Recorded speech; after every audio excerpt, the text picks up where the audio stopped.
Welcome to Hardware Addicts, a proud member of the Destination Linux Network.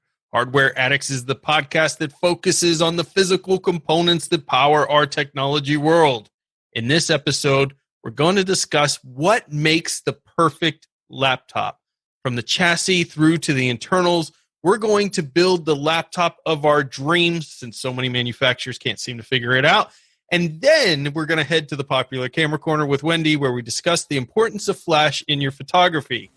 So sit back, relax, and plug in, because Hardware Addicts starts now.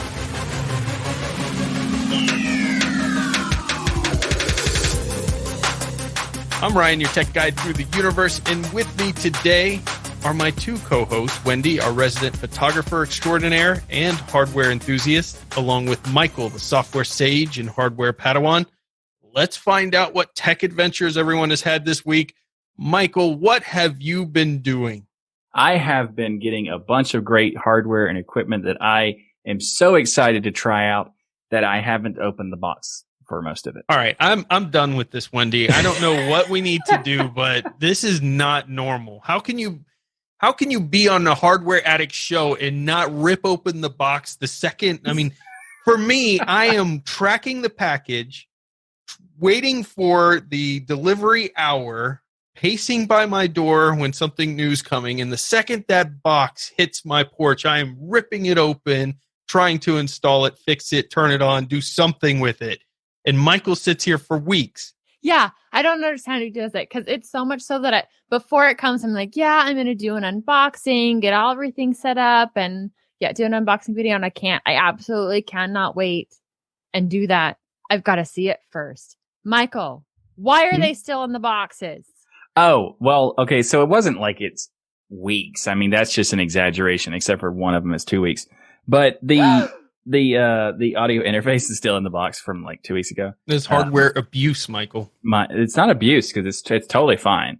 The battery backup came from Amazon, but the box it came in is very damaged.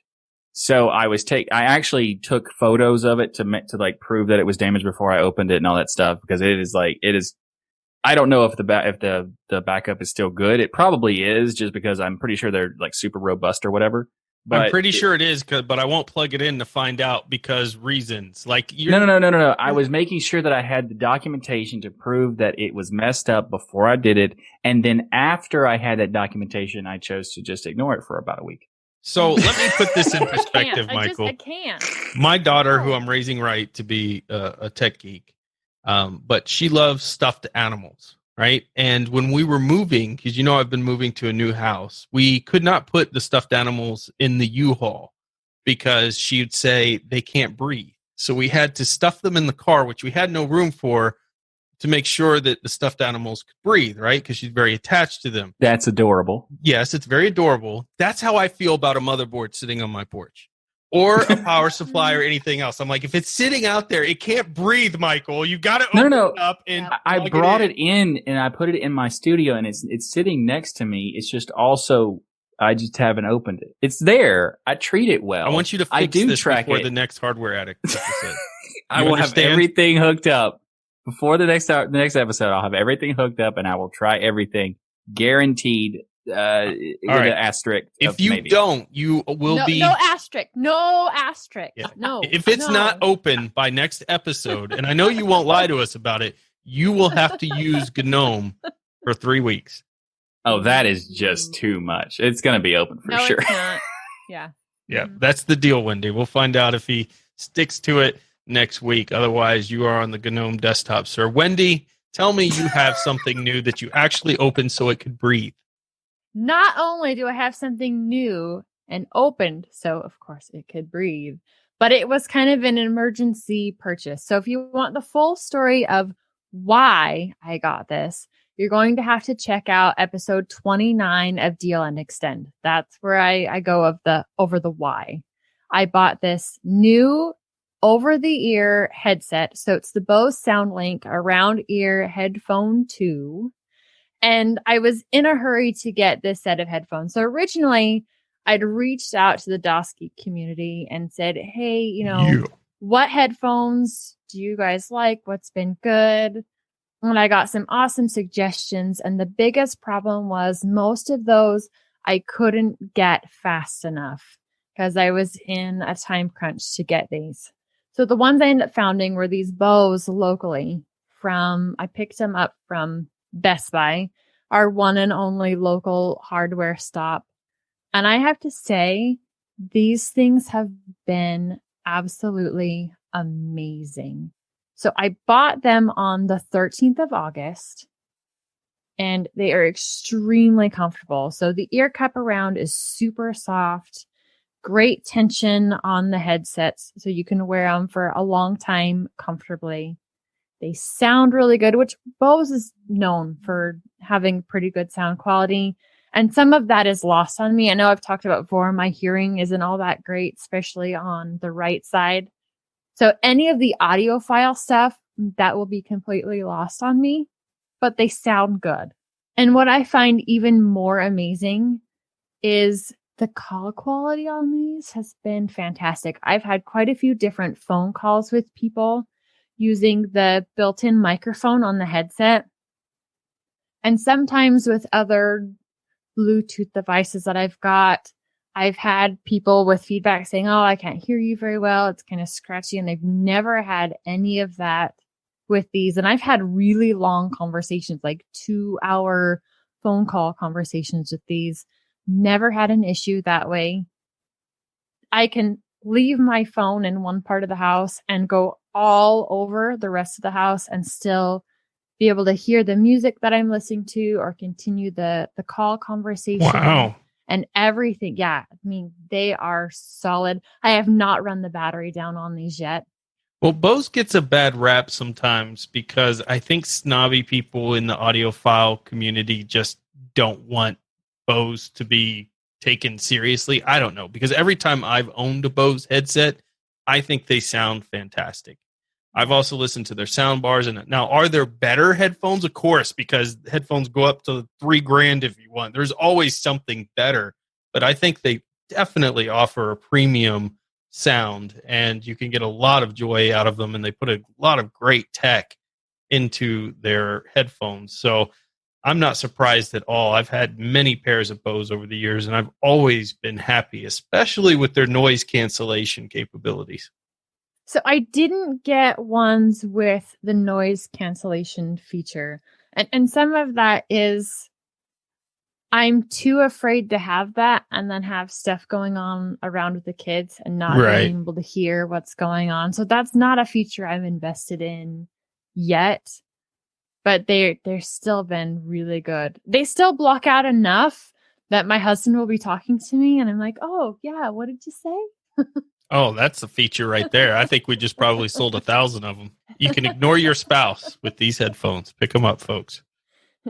That's all you needed to know. Right.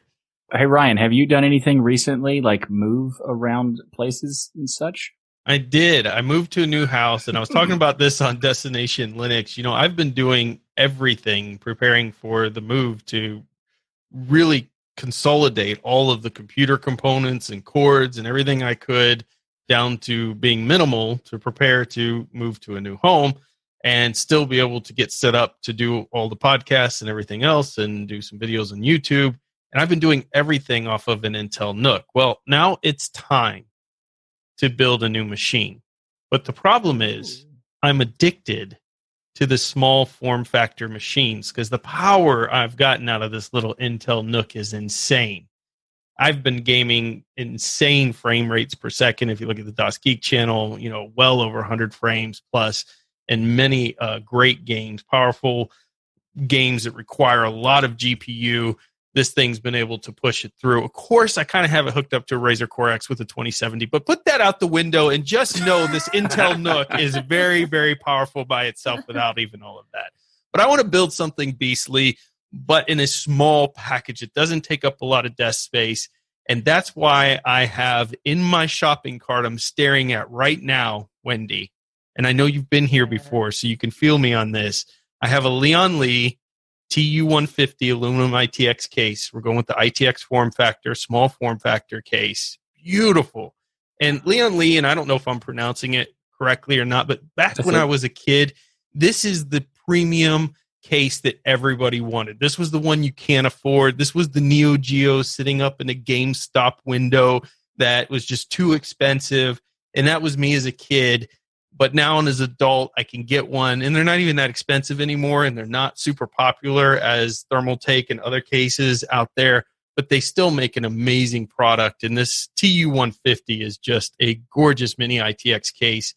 I'm looking at the ASRock, which I'm not usually a huge fan of ASRock, but this particular board, the B550 Phantom Gaming motherboard here, has all of the features I want, including some really enhanced audio features, which is something that's really important to me for all the work that I do. It's a pretty expensive little motherboard by ASRock, one of their more premium sides of their boards. And so we, of course, got to pair that with an AMD Ryzen 7 3700X 8-core. We've got the G-Skill Trident Z Neo. You want to go with the Neo RAM because that's for your AMD Ryzen processor, specifically the Noctua NHL9A, which is a low-profile Noctua fan. And because we've got that PCI 4.0, we got to go with the Sabrent 500 gigabyte, because that's where we'll put our operating system. Everything else will store in something a little slower. NVMe PCIe 4.0 M2. And we have, of course, the 600-watt Corsair SFX series, which is a smaller form factor power supply there that will fit in the Leon Lee. So that is what I have in my cart for a grand total of $1,062. Do I hit buy? That sounds like a great price, especially for being a small form factor. I mean, I know that Lee and Lee is like really nice looking cases and that stuff. I don't know the majority of what the things you listed off actually mean because, again, I'm not a hardware person. But I just wanted to point out, this is kind of like a fantastic example of why we started this show, because none of that stuff would have come into my purview at all. And that I'm so excited to even check out what this is going to look like, because I know that Lee and Lee is like a nice, high quality looking case, but I didn't know they had those kind of small form factors. And at the same time, it shows that you are like the perfect example of a person to be a part of this show, like to be like, because you started the show with this massive beast of a computer, and then you're like, you know what, I'm going to try some other stuff. I'm going to try a Mac. You're like, okay. Then you try a Mac, and you're like, you know, I'm going to try an Intel NUC with a small form factor that's just an external GPU. You know what, I'm going to try another thing. It's like this is exactly what makes this show awesome. Is all the different aspects of like learning these things and also for me vicariously, so I don't have to do all the work. I love that part. Yeah, the building it thing is not. I actually enjoy it, but not for everybody to enjoy that. But I actually been wanting to purchase this and hit buy on it. But I thought, it would be fun because I remember one of our earlier episodes, Wendy saying, "I have this stuff in the cart, but I haven't hit buy yet," and I thought, maybe I'll hit buy right on this show just for the fun of it. Maybe I'll just go ahead and click buy here and we'll have this to talk about in the upcoming episodes. Well, Wendy, what's your verdict though? Should he do it? It sounds like a fun little machine. Like even more so, I kind of like the idea of some of those small form factor machines. So that's what's on the kitchen counter is a small form factor. And then I'm sitting next to this massive computer case that I have. And sometimes I think it is so nice to have all the space that's in here. But it would be even nicer sometimes to have that extra space on my desk. That sounds like just a killer small form factor. What I didn't mention is this is my new kitchen computer to destroy Wendy for once and for all. I Don't win. Click buy. Don't do it. Don't click it. No, absolutely. Click buy. That is, yes. That sounds like a great machine. I'm envious of your all right. form factor. Boom. The order has been placed. The order has been placed right here on the show. So we will be building on my channel this amazing TU-150 computer, a mini ITX, as well as talking about on Hardware Addicts and having some fun with it. So heck yeah. There you go. Can't believe I hit buy. Well, you're the one who set yourself up to buy it. You're like, I can't believe I've forced myself to buy the thing that I wanted to buy. That's going to be a fun little machine. How dare me? This episode of Hardware Addicts and the entire Destination Linux network is now sponsored by DigitalOcean. DigitalOcean offers the simplest, most developer-friendly cloud platform. It's optimized to make managing and scaling apps easy with an intuitive API, multiple storage options, integrated firewalls, load balancers, and so much more. You can get all this plus access to their world-class customer support for as low as $5 per month. Or you can get their flexible pricing structure for as low as 0.7 cents per hour. As Ryan would say, that's darn near free. DigitalOcean also has over 2,000 cloud-agnostic tutorials to help you stay up to date with the latest open source software, languages, and frameworks. Get started on DigitalOcean for 2 months free with a $100 credit by going to do.co/DLN. Again, you can get started on DigitalOcean with that $100 credit by going to do.co/DLN. And we thank DigitalOcean for sponsoring this episode. So on Destination Linux last week, we had hardware expert Jill Bryant on, and it inspired us to start dreaming of the perfect computer devices.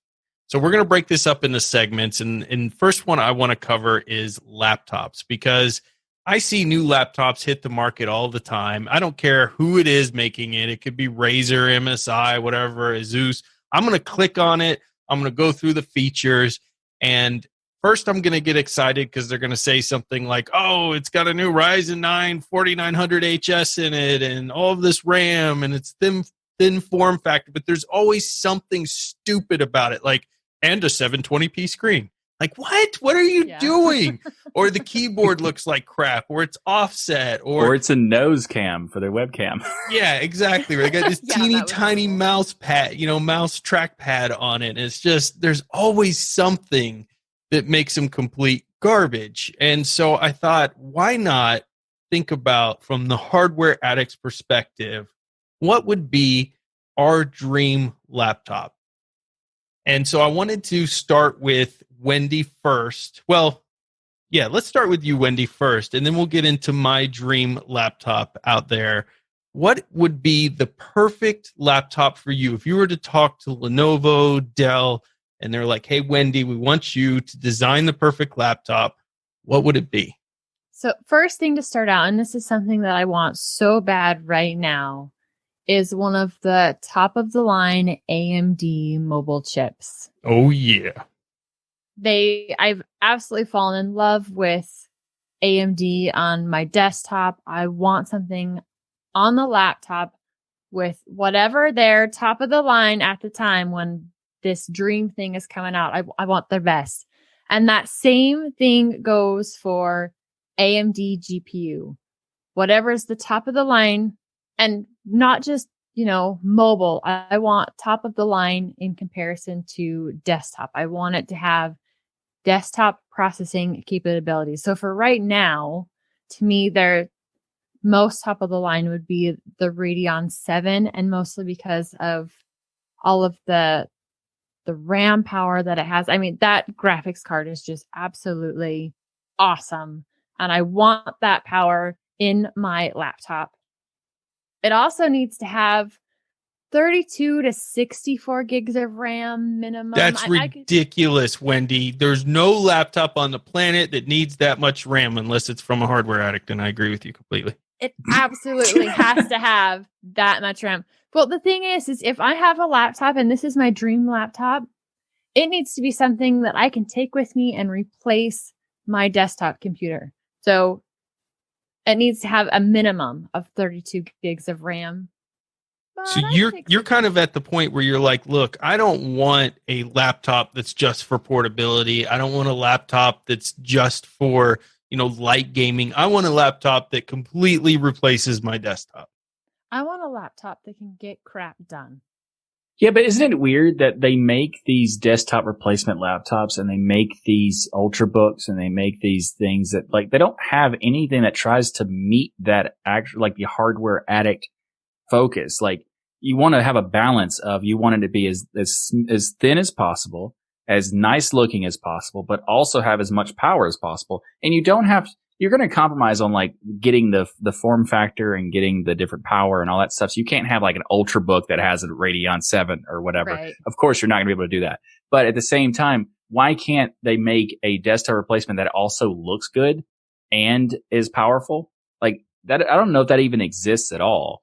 But yeah, all the things you're saying is music to my ears because everything. I mean, I'm a huge AMD fan. Well, basically thanks to this show and also the tips that Ryan has given and everything.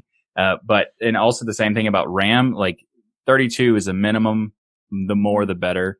And also it wouldn't have to be like. I think we should probably clarify that the Dream laptop doesn't have to be it also has all these different hardware power and it also has to cost $400. I mean, that would be obviously the best dream ever, but that would be completely irrational. So, I think that's part of the reason why you don't see a really good contender for a desktop replacement in laptop. Now, there are laptops that are very powerful and more powerful than most people's desktop computers, but they're always missing some major feature like we talked about before. And there's always something that kind of makes it so that you really wouldn't want to use it as a desktop replacement, such as the fact that it's not repairable, for instance. You can't get into it and change anything and stuff like that, that takes it from something that, well, this is really close to what we're talking about, but then there's this thing that makes it, a pile of crap. And my dream laptop would absolutely have to be repairable. I would want easy access to the RAM for upgrades, easy access to the storage devices for upgrades. And not only that, but I want easy access to the CPU, GPU, so I can clean it properly. I don't want a system in my dream world where it takes me forever to properly clean out all the dust on the system. I want to be able to access that stuff with removing a few screws, clean it out so the system lasts as long as possible. That's part of my dream world, is not only to have this stuff, but to actually be able to get in there and blow the dust out of the cooling fans. And that would be true engineering excellence. If you could come up with, and it reminds me of the iMac, where they have one thing where it's true, one thing on the entire device that's true engineering excellence on the current ones, and that is a magnetic port in the back latch that you open up and it reveals your RAM. Just a magnetic latch. I mean, how cool is that? But everything else they just glued together and soldered on and all that stuff. But the point is that they're capable of it, and that's true engineering genius, is the ability to easily be access and upgrade and maintain your system and still pack in all that power. That's thinking differently. And it would be so wonderful to see. And the thing is, I'm not looking for the tiniest laptop. Lighter would be nice, right? Not having extra space that doesn't need to be there. But I'm looking for a screen size that's anywhere between 15 to 17 inches and probably more on the 17-inch side, with a port on there to add a secondary monitor. So if I want to, wherever I am, I can be running two monitors at the same time. And this is the biggest dream of all. I want Rec 2020 color gamut on it. And right now, that is the biggest, widest color gamut that you can get, period. That's fascinating, because something that's never been on my radar, because this is something must be specific to photography and the work that you do, because this tech specification and looking at screens never been on my radar. Well, and this is very specific to color work and having the best color accuracy that you can possibly get. And in that case, I want the widest possible color gamut that I can get. Yeah. I also want, and this is a bigger kicker, one of the ones that folds in half with the touch and pen function.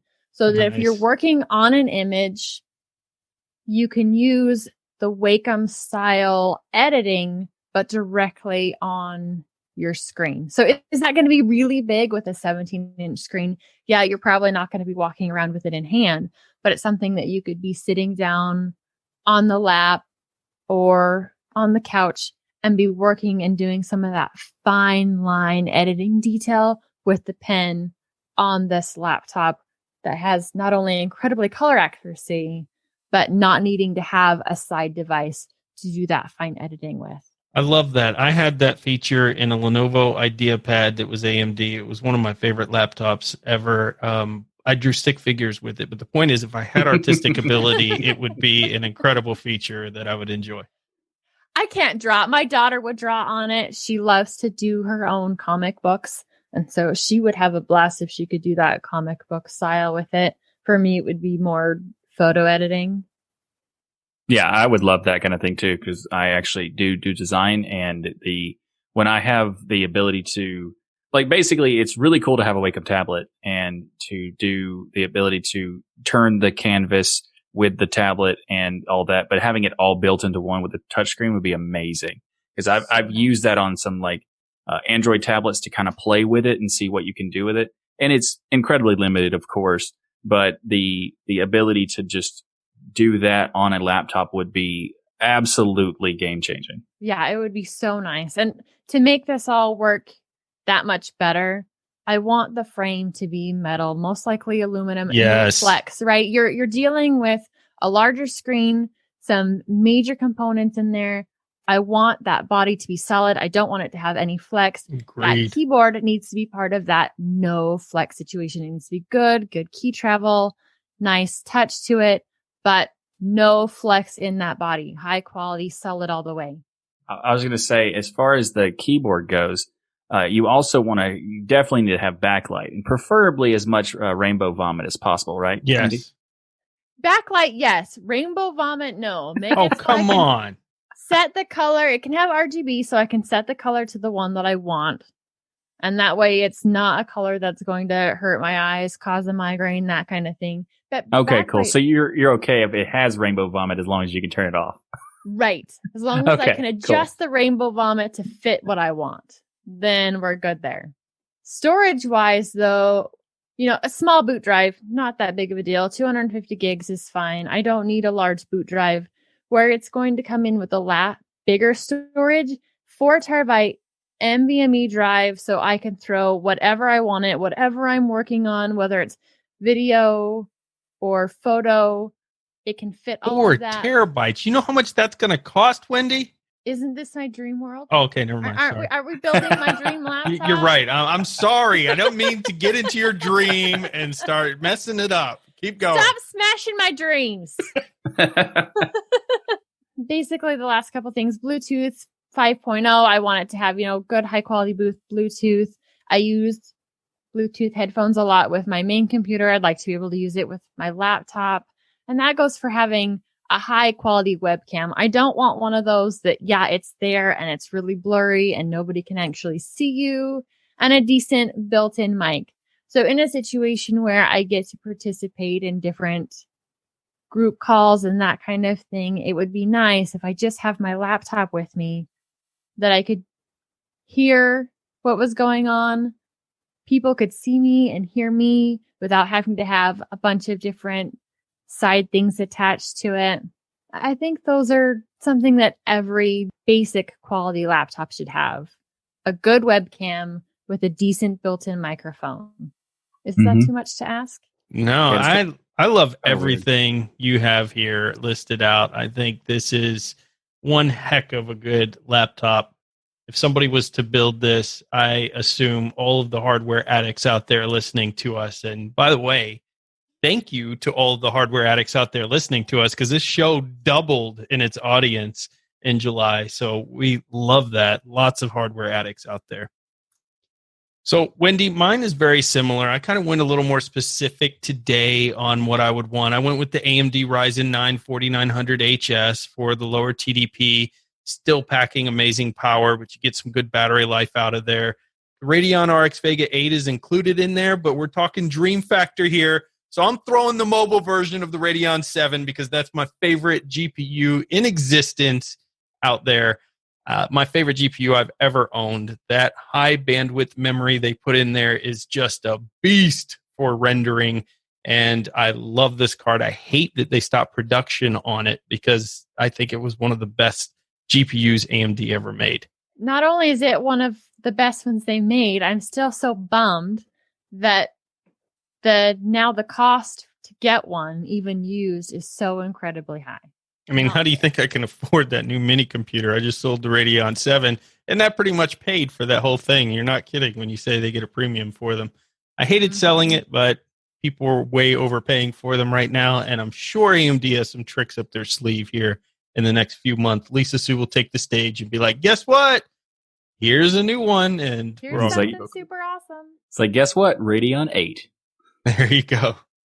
I'm fine with 16 gigabytes of DDR4 RAM here, though. I think when I wrote this, now that I see yours, I'm a little bit jealous. So I'm going to steal Wendy's and go, 32 minimum. Dream big, Ryan. Dream big. I'm going to dream big. It's got to be the unibody aluminum. Wendy, everything you said there is 100% correct. When I hold a plastic laptop in my hands today after holding aluminum laptops, I just cannot. I can't get into it. It feels cheap. I know plastic's lighter. I know people will say it's better for drop tests and you won't have the dent corners, but it looks like crap. And I just don't like it. I love the aluminum body feel. It's just brings you a whole different experience, this premium quality product that you're holding in your hands. And we're talking Dream Machine here. I don't want some cheap plastic surrounding it. Backlit keyboard's a must, but I want the Infinity screen from Dell. I want a small bezel. That changed my life when I picked up one of those Dell XPSs with an Infinity screen. I didn't think it mattered. I kept hearing people talk about the bezel's too big. I'm like, you're stupid. And then I got one and I was like, oh, they're not stupid. It's because it's completely just brings you into that screen when you have that infinity edge and you don't have this giant border surrounding the picture. It's just more captivating that way. Yep. I want a large glass touchpad. I am so sick of everybody not stealing the best thing Apple created, which is the glass trackpad. Like, you steal everything else, but you still leave the stupid, rough, plastic-feeling crap, tiny trackpad in the middle of your laptops. And I just don't get it. Like, it's so obnoxious that so many laptops go with this tiny, tiny plastic, cheap trackpad. You know, I love some of these computers from like System 76 and others, but that's the first thing that I just sigh when I open them up. Because you look at the trackpad and you're like, what? Why did you do this? Why don't it can't cost that much more money, and it would make it makes the whole experience so much cooler. I want plenty of USB 4 ports in there.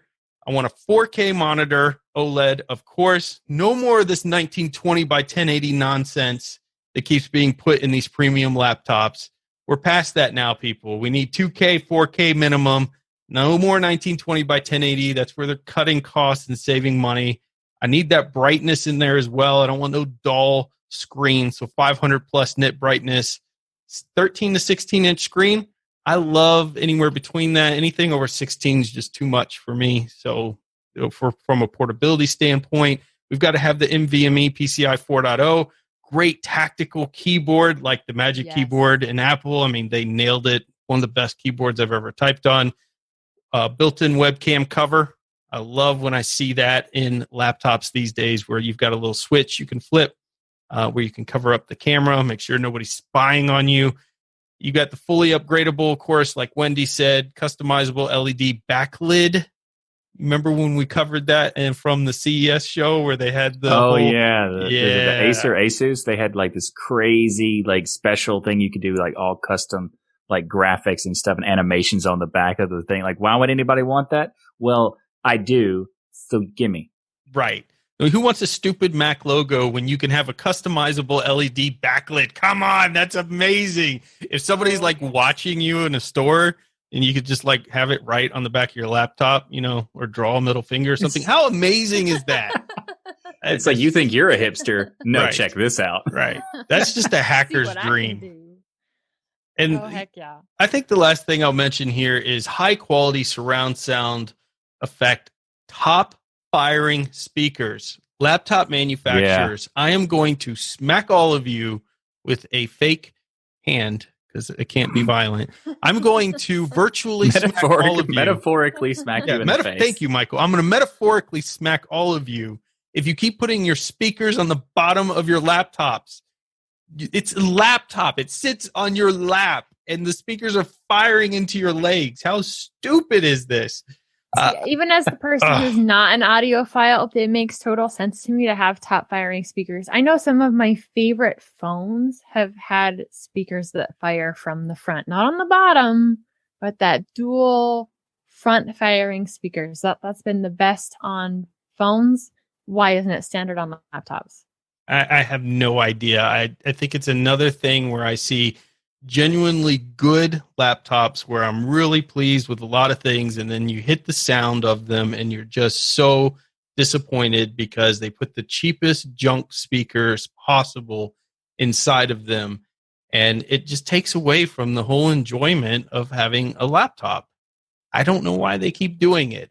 Finally, I'll say I would like, because this is Dream World, a Mac OS Linux pass-through capability. So the giant glass trackpad, I just swipe my fingers, I'm in Mac OS.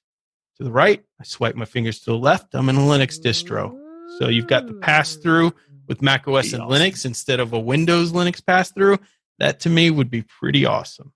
So did Mac OS have that much of a enjoyment to the operating system for you to want to switch back and forth between the two? Absolutely. I loved Mac OS for what it was. Now, does it have its limitations? Absolutely. I covered that in some videos. It has a lot of limitations. Honestly, most of the limitations, strangely, that frustrate me with Apple as a whole, because if we go through this dream laptop, a lot of the things I talk about here, Mac does. Top firing, quality speakers, big trackpad, great, beautiful screens, very bright. They nail a lot of that, but you can't repair any of them. So if anything goes bad, well, you've got a $3,000, paperweight sitting on your desk. So that kills it. But Mac OS itself is very similar to Linux, like ridiculously similar to Linux. So similar, I almost felt like I was in Linux when I was playing with it. So to me, Mac OS has a lot of great things. They do a lot of stupid things like backing metal instead of Vulkan, which means gaming on Mac is terrible. Linux is far better at gaming. So there are things that I think overall Linux just does better, but I liked Mac OS. There was something about it that it just got out of your way and made you want to get to work. So I could see a world in which I'd want to play with both, definitely. Yeah, a Mac OS is very interesting because it's it's a cousin to Linux. Because people think that Linux is very complicated, but if you can use Mac, you can use Linux, and that's the really interesting thing about it because they're very, very similar. So, but the difference is there's a lot more polish on Mac because there's less fragmentation of effort. And because of that, it just makes it, I will admit that Mac OS is, if I had a choice only between Windows and Mac OS, then the easy answer is Mac OS. But since there is Linux, that makes it easier. Right. But the thing about I know no one's expecting me to have like a dream laptop list of all these different specs and stuff like that. No, we know you have one. You just would never open it. It would sit in your room. Yeah, it would just be in the box forever. That's a great looking box though, if you got to admit it. But, I think the way that I would look at this is kind of a hybrid between both of what you're talking about, because I want a very nice, like really good power hardware in the laptop itself. I would like the powerful GPU and CPU and stuff like that, and also the high level RAM and everything. But also portability for me is probably the more interesting thing. So I want to have everything like as a small form factor, like an Ultrabook, but I want it as powerful as possible. It doesn't really have to be like a thin Ultrabook thing. It just needs to be, focusing on the packaging and the engineering in that aspect, but also have as much power as possible. But the reason I want that is because I also want it to be on the lower end of the screen size, have a 13, 14 inch screen or something like that. Maybe 15. I don't know, but around that size. And then I want a heavy focus on compatibility with a dock and having like a USB Type-C dock. Yeah. Where you would have like all the power and everything you want inside of this dock that has the Radeon 7 and has the full Ryzen 9 stuff and it has all this crazy power that inside the dock, so I can just attach the laptop on there and have all that power and it be a smooth transition and not have to worry about it. And all the like the multi monitors and ultra wide or whatever that comes with the dock would be completely transparent connections. That's what I think would be my favorite approach to a dream laptop. because I love the idea and portability of an Ultrabook, but their power is so minimal. So if I could have that portability, that thin approach, and the lightness and all that stuff, but then when I want to have power, just attach it to the dock and have that would be amazing to me. Yeah, I like that idea. That definitely, you dreamed good, Michael. That was a good dream. Yes. I know hardware at least a little bit, where I can pretend to dream about something that doesn't exist, but it would be awesome. Well, what I like is you know what you want. You've thought about the laptops you've had in the Yeah. past and what they're missing. And what's interesting is if you take out some of the fantasy stuff in here, what we're asking for really is not impossible at all. But I challenge anyone in the community to find me a repairable laptop with these specs that exists out there, because I don't think one exists with these features. Not even close. I think my dream hardware, my dream laptop is kind of a way to compensate for the parts that are not possible in this, because I'm like, it's more possible to have a repairability and not have the full hardware power in the laptop itself and attach it to the dock that offers that full power. And also the dock could even offer, a very nice keyboard in addition to the laptop. So you could like kind of compensate for not having the great everything in one package.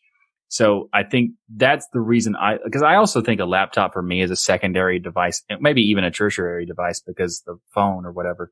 But I think that having that combination of peripherals to make an amazing desktop studio type thing, but also when I need to have it to be a laptop, I could easily do it and have also all the convenience of a laptop. To me, that would be like the absolute dream experience of computing.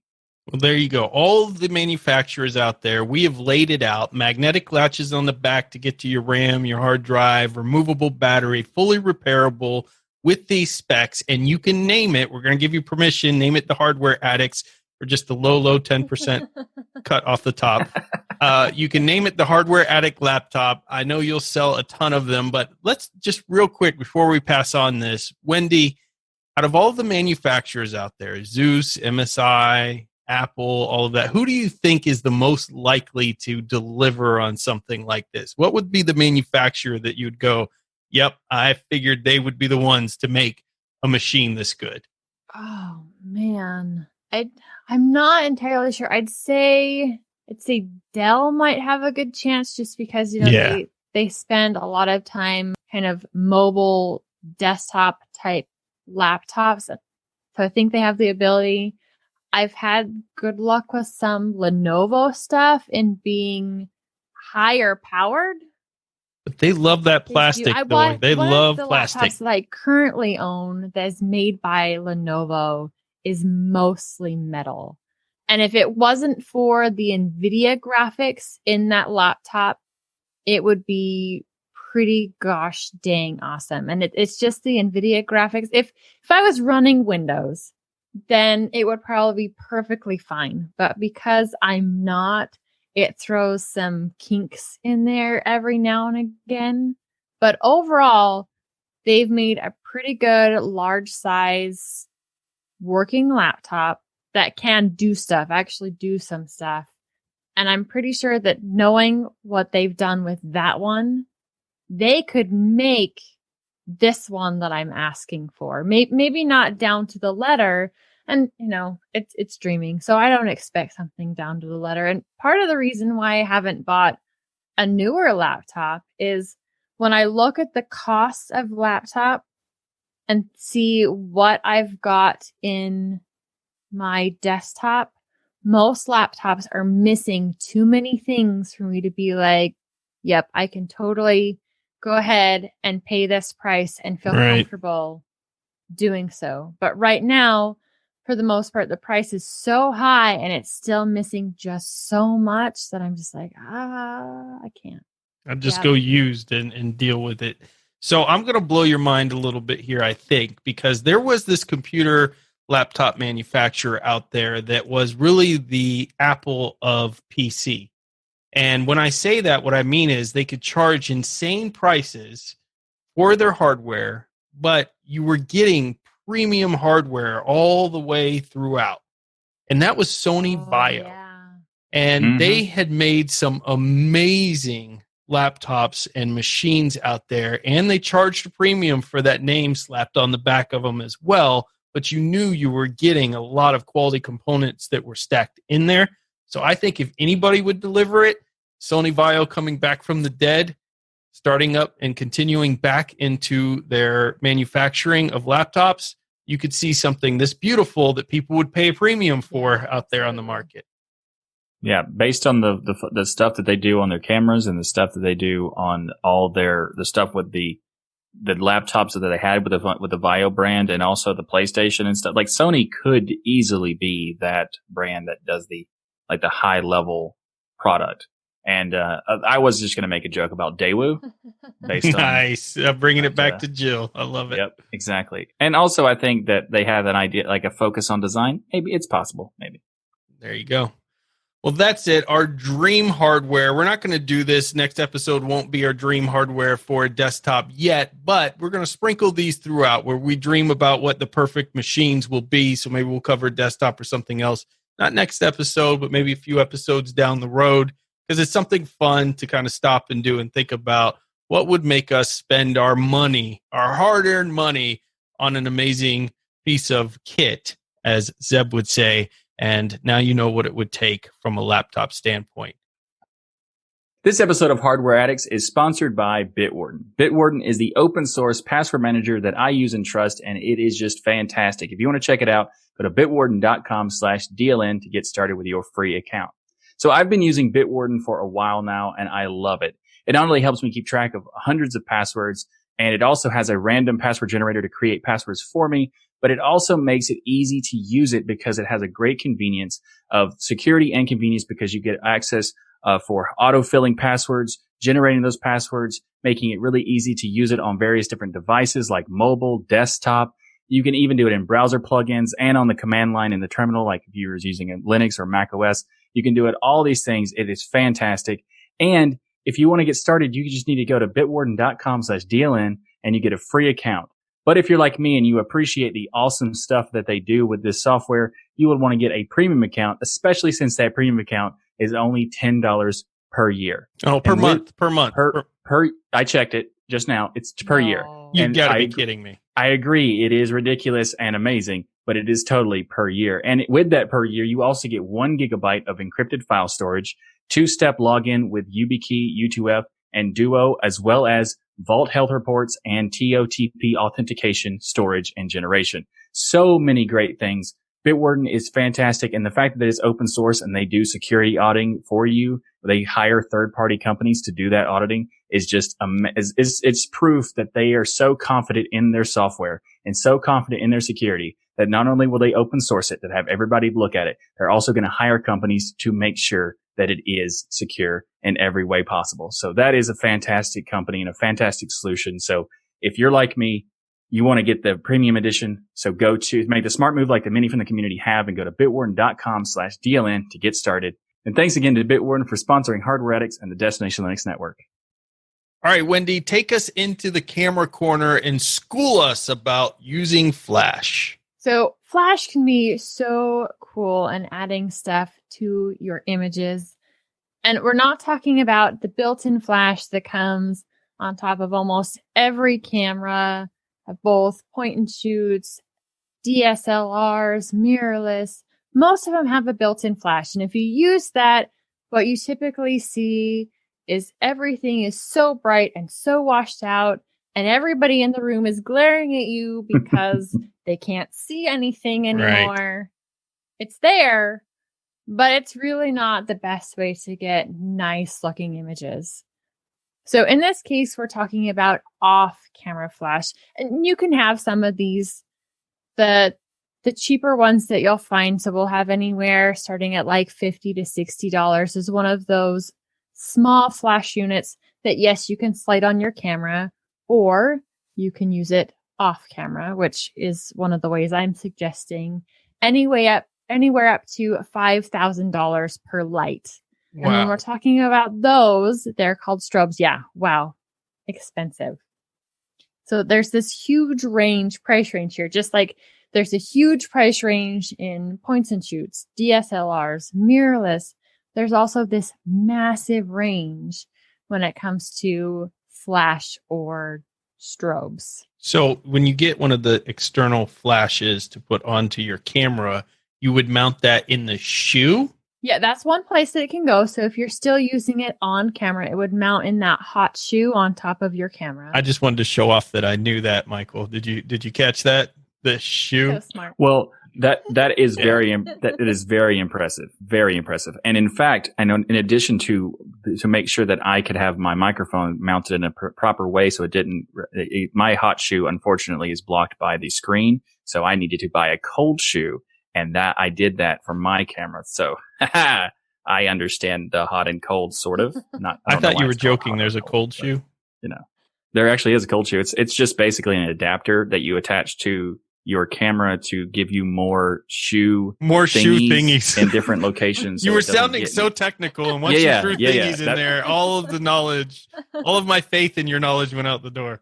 No. Well, all of my knowledge is basically regurgitating what Wendy has told me previously about how to get this. Basically, it was like I needed to get a microphone that I could attach to, like a shotgun mic attached to the camera, but where the hot shoe is on the camera is weird because it blocks the display screen when you flip it up to look at it. So it's like, that's a terrible location. So you get a cold shoe to relocate where that would be attached. And I don't know what the shoe thing is for or why one's called hot and one's called cold. I assume it's hot because it's attached to the camera directly and it will get thermal heat. Sounds good. I don't know. I'll buy it. Making that up. Since we're already there, let's discuss what a hot shoe is and a cold shoe is. The hot shoe has electrical connectivity, so it can send or receive signals. A cold shoe is just a mounting point. Okay, that makes a lot more sense that there's actually... we should have just asked Wendy to begin with. Yeah, we should have. We should have just not gone into that weird tangent of like pretending we knew what we were talking about. We didn't even have to show how dumb we were by going in and explaining what we thought it was, We could have just been like, hey, Wendy, but it's what so is fun this? to hear your guys' explanations, so just let it go. Let me ask you about going back to the flash. Is $50, $60 light, you said they go as much as a $5,000 per light, but is the $50, $60 light, for instance, is that going to give you a good result, or do you have to spend $100 or more, or $500 to get a decent light? And to be honest, what I use day to day in my home studio are these lower end flash units. One reason they're small. Second, they're battery operated, so I can take them with me and I can keep them in this little space that I have to work around, and they're not taking up so much room. One thing that I can't do with them that you could do with one of these more expensive lights is overpower the sun. So say you were doing something outdoors and you wanted your light, you wanted that background, but you wanted your light to set the mood and set the scene. You would need a much more expensive strobe in order to get that look. So you can add so much light that it has the sun. The sun's light is not enough. You want to have more light, and it also overpowers the sun. That sounds like an insane level of light. And when you're talking about overpowering the sun, it's your shutter speed in those cases are so incredibly fast that you're only capturing what you are presenting, what you're throwing onto the subject in that time that bulb goes off. So yeah, it's a lot of light. It's a lot of power. So those lights are expensive. They need massive battery packs, especially if you're doing it outside. That costs a lot of money. And in some of these other lights, you can set the color temperature of the light. So if you're looking in your house, right? And if the lights in your house are that warmer yellow color, that's the cast that it's giving everything. And some of these more expensive lights, you can choose, is it going to be more of a blue light, a cold light, or is it going to be more of a yellow light, a warm light? And you can kind of set those color temperatures in these more expensive lights, where the cheaper ones, the color temperature that it comes with is the one that you get. So you just need to adjust your camera for either that light in particular, or, make some changes that way. So that's some of the advantages of the more expensive lights. But for one, if you're just starting out, working in a small space, you're not trying to quote unquote overpower the sun, these lower end or less expensive lights really do an amazing job. And what's some of the things that you can do with flash? For one, it's setting the mood. So you can't always use a window to get the light that you need for your subject. Sometimes you need to throw some additional light into the room. And one of the great ways to use these flashes on camera is to just bounce the light off the ceiling, especially if it's a white ceiling. You can shoot that light directly up in the air and be able to capture your subjects with more light and not blind them. And the stupid sun can't do that. So there you go. Sun. The flash gives you an ability Sun's to shape lame. and adjust the light. And that's one of the best things about photography is you are painting with light. And you can add modifiers to these different light sources, say a soft box. So a soft box basically is a box that you stick over the light and it diffuses the light and makes it bigger. And you can get them in all different sizes. You can actually, they're called soft boxes, but you can get them in a bunch of different shapes. And in that way, you can choose how the light looks on the subject while still using a light that's $50. One of my favorite uses of a flash or a strobe is to freeze motion. So I will share a picture with Michael so he can put it in the video version of the podcast. It's one of my favorite food shots that I've done, but I'm actually drizzling olive oil over a artichoke and it freezes that motion. I've also got squeezing the lemon juice over the artichoke and it freezes that motion with flash. And you can't do that with natural light or lights that are continuous. You need a very bright flash of light so you can have an extremely fast shutter speed and stop that motion. That's very cool. Flash are tons of fun. So don't be afraid to dive in with one of the $50 or $60 flashes. If you want to use it off camera, you're going to need a receiver. So there's a part that goes on your camera into that hot shoe that'll send a signal to a receiver on the flash that tells it when to go off. So if you want to go that route, off camera flash, you're going to need that kit in order for the flash to know when to go off. But you can buy some of these in kits all together for not very much. Well, there you go. That's it. Our 17th episode of Hardware Addicts is a wrap. Thank you for listening to the show that brings you your bi-weekly tech fix. And no, I mean, really, thank you. Thank you to all of the people out there who are listening. Doubled the amount of downloads in July. Really made us feel the love out there. And I know it's for the camera corner. I know it's really for the camera corner, but it still makes us all feel good because we associate with Wendy. So there you go. And if you're not all lit up on tech yet, then be sure to check out all the great content on Destination Linux Network. Head to destinationlinux.network to check out all the great podcasts and YouTube partners available. There is so much to fill your brains with. Also, if you want to tell us about your dream hardware, do that out there on the Destination Linux discourse forums, which you can also find on destinationlinux.network. Remember, there's no such thing as too much hardware. Learn, build, innovate, and grow. We hope you enjoyed this show, and we'll see you next time when we bust out the strobe lights to freeze the motion of our dream hardware and hardware addicts. Well done. Damn. Ba-boom.